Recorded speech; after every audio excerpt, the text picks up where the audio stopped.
Hello everyone, welcome to ISPC centre. This is Prashant Kumar. Friends, आज का हमारा यह वीडियो 67वीं बीपीएससी मुख्य परीक्षा में शामिल सभी अभ्यर्थियों के लिए काफ़ी ज़्यादा महत्वपूर्ण है, क्योंकि आज के इस वीडियो में मैं आप लोगों के साथ 67वीं बीपीएससी मुख्य परीक्षा से संबंधित कुछ महत्वपूर्ण अपडेट्स को डिस्कस करूंगा। जैसा कि आप सभी जानते हैं कि अब कुछ ही दिनों के अंतर्गत 67वीं बीपीएससी मुख्य परीक्षा का परिणाम प्रकाशित कर दिया जाएगा। बीपीएससी कैलेंडर का जो एक्सपेक्टेड डेट है 67वीं बीपीएससी मेंस रिजल्ट पब्लिश करने का, वह 31 अगस्त रखा गया है और ज्यादा संभावना है कि 31 अगस्त को 67वीं बीपीएससी मुख्य परीक्षा का परिणाम प्रकाशित कर दिया जाए और आयोग इसी के अनुरूप अपनी तैयारी भी काफी सक्रियता के साथ कर रही है। तो आप सभी के मन में, जिन्होंने 67वीं बीपीएससी मुख्य परीक्षा में शामिल हुए हैं, उन सभी के मन में एक्सपेक्टेड कट ऑफ को लेकर द्वंद्व की स्थिति बनी हुई होगी। उनके मन में यह चल रहा होगा कि आखिर इस बार क्या कट ऑफ रह सकता है 67वीं बीपीएससी मुख्य परीक्षा में। तो इस वीडियो के अंतर्गत इसी बिंदु पर हम लोग चर्चा करेंगे। प्रीवियस 3-4 वर्षों का हम लोग कट ऑफ को यहाँ पर डिस्कस करेंगे और फिर एनालिसिस करके एक फाइनल कट ऑफ हम लोग यहाँ पर देखेंगे। हमारे आज इस वीडियो में 64वीं बीपीएससी मुख्य परीक्षा, 65वीं बीपीएससी मुख्य परीक्षा, 66वीं बीपीएससी मुख्य परीक्षा और रिसेंट जो CDPO का जो रिजल्ट आया है, इन चारों एग्जामिनेशन के कट ऑफ के आधार पर हम लोग 67वीं बीपीएससी मुख्य परीक्षा में एक्सपेक्टेड क्या रह सकते हैं उसके बारे में चर्चा करेंगे। ऑडिटर के बारे में भी संक्षिप्त चर्चा करेंगे। हालांकि ऑडिटर और CDPO में देखा जाए तो जो कंबाइंड कॉम्पिटिटिव एग्जाम होता है उसकी तुलना में कई सारे अंतर हैं एग्जामिनेशन में, लेकिन इसके बावजूद 64, 65 और 66वीं इन तीनों एग्जामिनेशन के परिणाम रिजल्ट के आधार पर, कट ऑफ के आधार पर 67वीं के बारे में हम लोग संक्षिप्त चर्चा करते हैं। आइए सबसे पहले 64वीं बीपीएससी का कट ऑफ हम लोग यहाँ पर देखते हैं। देखिए, यह है 64वीं बीपीएससी मुख्य परीक्षा का कट ऑफ। अगर आप गौर करेंगे 3-4 साल का अगर आपने कट ऑफ एनालिसिस किया होगा मेंस एग्जामिनेशन देने के बाद, तो आपने एक बात गौर किया होगा कि 64वीं बीपीएससी मुख्य परीक्षा, 65वीं बीपीएससी मुख्य परीक्षा और 66वीं बीपीएससी मुख्य परीक्षा में जो अंतर है परीक्षा परिणाम को लेकर, कट ऑफ को लेकर, वो बहुत माइनर अंतर है। मुश्किल से 4-5 नंबर का दोनों के बीच, इन तीनों एग्जामिनेशन के बीच डिफरेंस देखने को मिलता है। अगर आप क्वेश्चन का लेवल भी देखेंगे तो क्वेश्चन का लेवल भी लगभग सिमिलर था। लगभग किसी में DI थोड़े से डिफिकल्ट हो जा रहे हैं, तो किसी में करंट अफेयर का सेक्शन थोड़ा सा डिफिकल्ट है, तो किसी में GS पेपर 2 सेक्शन 2 का जो सेक्शन है वह थोड़ा सा डिफिकल्ट है। अगर एक औसत रेंज में देखा जाए तो 64वीं बीपीएससी, 65वीं और 66वीं प्लस में 67वीं बीपीएससी, इन चारों एग्जामिनेशन का प्रश्नों का लेवल थोड़े बहुत अंतर के साथ लगभग सिमिलर बना हुआ है। ठीक है, तो सबसे पहले 64वीं का अगर हम लोग कट ऑफ देखें तो 64वीं बीपीएससी मुख्य परीक्षा में हम लोग सिर्फ मुख्य परीक्षा रिटन एग्जामिनेशन का देखेंगे यहाँ पर। ठीक है, तो अनरिजर्व कैटेगरी में 64वीं बीपीएससी में 446 मार्क्स कट ऑफ किया है। यानी कि मेल जो है अनरिजर्व कैटेगरी, उसका कट ऑफ किया गया है 446। अनरिजर्व फीमेल में 430 गया है, शेड्यूल कास्ट में 379, SC female 367, ST 412, EBC 406, BC 430। इसी प्रकार से आप इसे यहाँ पर देख सकते हैं, आप अपनी कैटेगरी के अनुसार इसका आकलन कर सकते हैं। ठीक है, 2-3 कैटेगरी में हम लोग यहाँ पर चर्चा करेंगे। एक अनरिजर्व कैटेगरी, अनरिजर्व फीमेल, इसके बाद फिर EBC को देखेंगे और फिर BC को देखेंगे। इसके आधार पे आप लोग अपनी नंबर को 2-4 नंबर प्लस माइनस करके यहाँ पर आप लोग सेट कर लेंगे। ठीक है, तो अगर 64वीं बीपीएससी में अनरिजर्व कैटेगरी का देखा जाए तो कट ऑफ किया गया था मेंस में 446 नंबर, और अगर 65वीं बीपीएससी में आप अनरिजर्व कैटेगरी का देखेंगे तो 65वीं बीपीएससी में मेंस का कट ऑफ गया था 447 नंबर। अगर ऐसा नहीं है कि इस 2 बार लगातार 1-2 नंबर के आगे पीछे चला गया तो इस बार भी उसी के आसपास कट ऑफ रहेगा, नहीं। ये बहुत हद तक डिपेंड करता है कि क्वेश्चन का नेचर किस प्रकार का था उस वर्ष।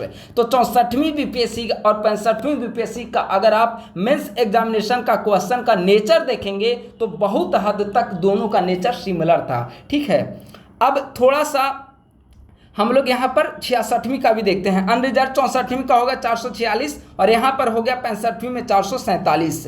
ये जो है 66वीं का अनरिजर्व में है 454। इसका थोड़े से करेंट अगर आप देखेंगे कि 66वीं बीपीएससी में एक दो करेंट अफेयर जो था वह ट्रेडिशन के बिल्कुल विपरीत पूछा गया था, लेकिन डीआई वगैरह इजी थे तो कट ऑफ स्वाभाविक है कि मेंस में चला जाएगा डीआई अगर इजी होगा तो, और थोड़ा सा 4-5 नंबर बूस्ट किया कट ऑफ और यह कट ऑफ हो गया 454। ठीक है, यह है अनरिजर्व का। इसके अलावा अनरिजर्व फीमेल में यहां पर गया है 442। 64वीं में अनरिजर्व फीमेल का क्या गया है 430 और 65वीं में अनरिजर्व फीमेल का गया संभवतः 438 और इस बार 66वीं में अनरिजर्व फीमेल का क्या चला गया है 442। ठीक है, तो ये हो गया अनरिजर्व कैटेगरी फीमेल का और अनरिजर्व का मेल का हमने देख लिया 446, अनरिजर्व मेल का 446, 447 और 454। ठीक है, ये रहा है कट ऑफ। अगर इन सभी बिंदुओं को आधार मानकर 67वीं बीपीएससी का अगर हम लोग कट ऑफ को एक्सपेक्ट करें, अब उचित समय नहीं है कट ऑफ के बारे में डिस्कस करने का, लेकिन चूंकि अब एग्जामिनेशन का रिजल्ट आने वाला है, आप सभी के मन में दुविधा बनी हुई होगी कि पता नहीं रिजल्ट सकारात्मक आएगी या फिर किस प्रकार की स्थितियां देखने को मिल सकती है। तो एक यहाँ पर हमने संक्षिप्त रूप में कट ऑफ को डिस्कस किया ताकि आप आसान्वित हो सके कि हाँ हमारे रिजल्ट इस वर्ष 67वीं बीपीएससी मुख्य परीक्षा में हमारा रिजल्ट पॉजिटिव रहेगा और 67वीं बीपीएससी मुख्य इंटरव्यू में शामिल होने का अवसर मिलेगा। तो इसी रूप में हम लोग अगर यहां पर 67वीं का कट ऑफ देखें तो अनरिजर्व कैटेगरी में जो हमारा आकलन है, चूंकि आप प्रश्न पत्रों को आपने देखा भी होगा, प्रश्न पत्र अगर देखें तो लगभग सिमिलर था 67वीं में, हालांकि थोड़े से पैटर्न चेंज किए गए। जो सीरियल नंबर 1 होता है उसमें शॉर्ट नोट्स पूछा गया है, यह बदलाव देखने को मिला और शॉर्ट नोट्स पूछने के कारण एक दो प्रश्न हो सकता है तो किसी का छूटा हो, स्पेशली ऑप्शनल वगैरह में कि थोड़े बहुत डिफिकल्ट हुआ है, हो सकता है कि एक दो विषय में काफ़ी ज़्यादा डिफिकल्ट हुए हो। ठीक है, लेकिन अगर अनरिजर्व कैटेगरी का, चूंकि अब कंपटीशन भी टफ है और स्टूडेंट ज़्यादा मेहनत करने लगे हैं प्रीवियस वर्षों की तुलना में, तो स्वाभाविक है कि कट ऑफ भी उसी अनुरूप आपको देखने को मिलेगा।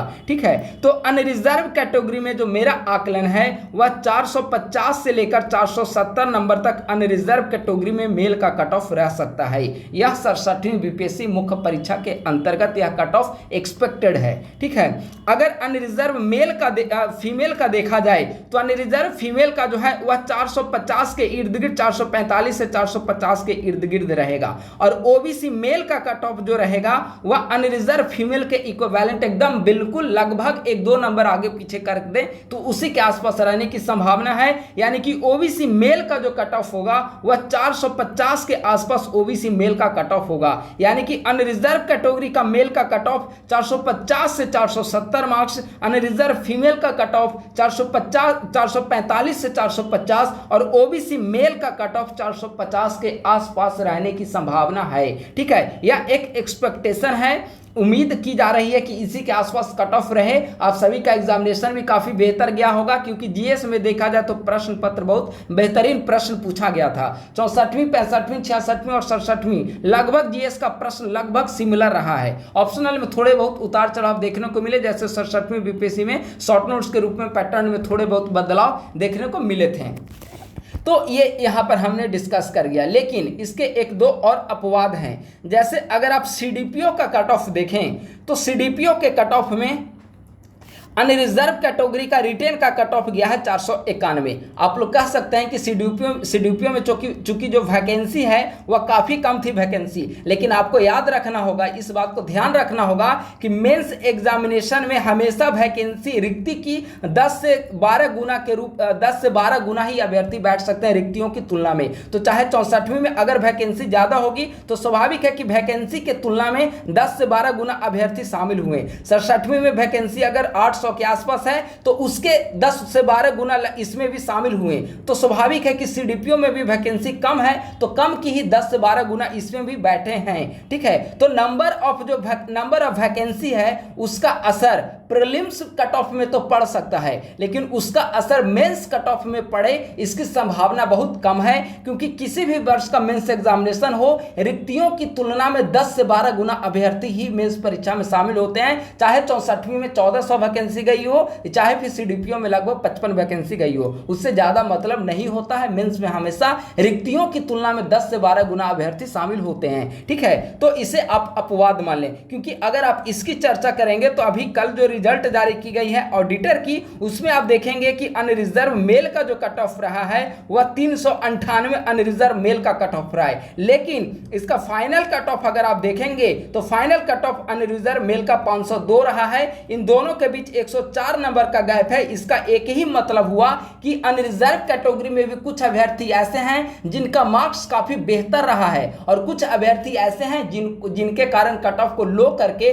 उनको अंदर करना पड़ा है इंटरव्यू के लिए। तो आप इस बात का ध्यान रखेंगे। ठीक है, तो ओवरऑल अगर सबको कंक्लूड किया जाए तो 67वीं बीपीएससी में जो फाइनल कट ऑफ की संभावना है और उम्मीद है कि इसी के आसपास कट ऑफ रहेगी 67वीं बीपीएससी में, वह अनरिजर्व मेल का अगर देखा जाए, अनरिजर्व मेल का तो 450 से 470 अनरिजर्व मेल का कट ऑफ रह सकता है। अनरिजर्व फीमेल का कट ऑफ देखा जाए तो यह बहुत स्पष्ट है कि 450 के आसपास, इसे 445 से 450 कर लीजिए, इससे ज़्यादा कट ऑफ नहीं जाएगी। ऑप्शनल के कारण थोड़ा सा कट ऑफ पे प्रभाव जरूर पड़ेगा इस बार के रिजल्ट में, लेकिन चूंकि कंपटीशन काफ़ी टफ है, लंबे समय से आप देखेंगे कि 67वीं बीपीएससी में अब प्रीलिम्स से पहले ही काफ़ी गैप मिल चुका है। हालांकि प्रीलिम्स के बाद समय कम मिला, लेकिन प्रीलिम्स के पहले काफ़ी समय मिल चुका है। कई अभ्यर्थी लंबे समय से इसकी तैयारी में लगे हुए थे। इस बार एसडीएम वगैरह की भी वैकेंसी अच्छी खासी संख्या में थी, तो स्वाभाविक है कि सारे अभ्यर्थी शिद्दत के साथ एसडीएम बनना चाह रहे होंगे और उसी के अनुरूप अपनी तैयारी को धार दे रहे होंगे। तो उसके तुलना में देखा जाए तो कट ऑफ पे ज्यादा असर पड़ने की संभावना नहीं है। ठीक है, तो अनरिजर्व फीमेल 445 से 450, ओबीसी अगर मेल का देखा जाए तो अनरिजर्व फीमेल के लगभग बराबर ओबीसी मेल का भी कट ऑफ रहने की संभावना है 450-52 के आसपास। तो अगर आपने कल इसी के अनुरूप आप अन्य कैटेगरी को आप कैटेगराइज कर लीजिए। आप schedule caste, schedule tribes, EBC वगैरह का हमने यहाँ पर 64वीं, 65वीं, 66वीं के आधार पर कट ऑफ का एनालिसिस किया है। आप अन्य कैटेगरी को इसी के अनुरूप आप लोग अपना व्यवस्थित कर लीजिए। ठीक है, अगर आपने एनालिसिस के पश्चात आप प्रश्न पत्र को आपने अच्छे से देखा होगा, अच्छे से अटेंड किया है, अगर आपको लगता है कि आप इतने नंबर में आप फिट आ चुके हैं, आपका डीआई बिल्कुल अच्छा गया है, आपका ऑप्शनल बहुत बेहतरीन गया है और जीएस में आप अच्छा स्कोर, सेफ स्कोर कर पा रहे हैं, तो आपके रिजल्ट में किसी प्रकार की कोई दिक्कत नहीं होगी। आप आराम से अपनी तैयारी में लगे रहिए।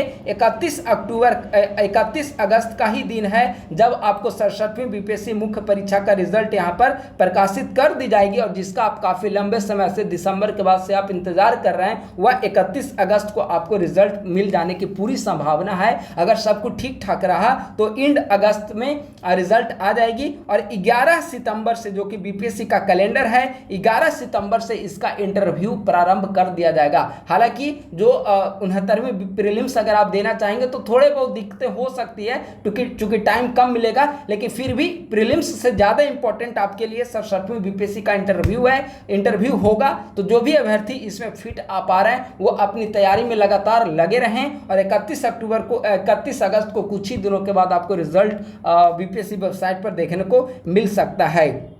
तो आज के वीडियो में बस इतना ही, एक संक्षिप्त चर्चा आप लोगों के साथ करनी थी। ठीक है, 67वीं बीपीएससी को लेकर जो द्वंद्व की स्थिति बनी हुई है उसे बहुत हद तक हमने यहाँ पर फिगर क्लियर करने की हमने कोशिश की है। अगर आप हमारे यूट्यूब चैनल पर नए हैं तो हमारे आईएसपीसी सेंटर यूट्यूब चैनल को आप लोग सब्सक्राइब कर लीजिए, और हमारे टेलीग्राम ग्रुप से आप लोग जरूर जुड़े, क्योंकि टेलीग्राम ग्रुप पे हमारे द्वारा काफ़ी अच्छे बेहतरीन कंटेंट, और जिसे आप ऑथेंटिक कंटेंट मान सकते हैं, उसे शेयर किया जाता है। हमारे टेलीग्राम ग्रुप का लिंक है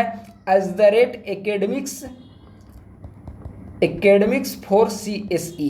तो आप हमारे इस टेलीग्राम ग्रुप को सर्च करके ज्वाइन कर सकते हैं, और हमारे यूट्यूब चैनल के डिस्क्रिप्शन बॉक्स में भी टेलीग्राम चैनल का लिंक दिया गया है, आप उसके माध्यम से हमसे जुड़ सकते हैं। थैंक यू सो मच, बहुत बहुत धन्यवाद।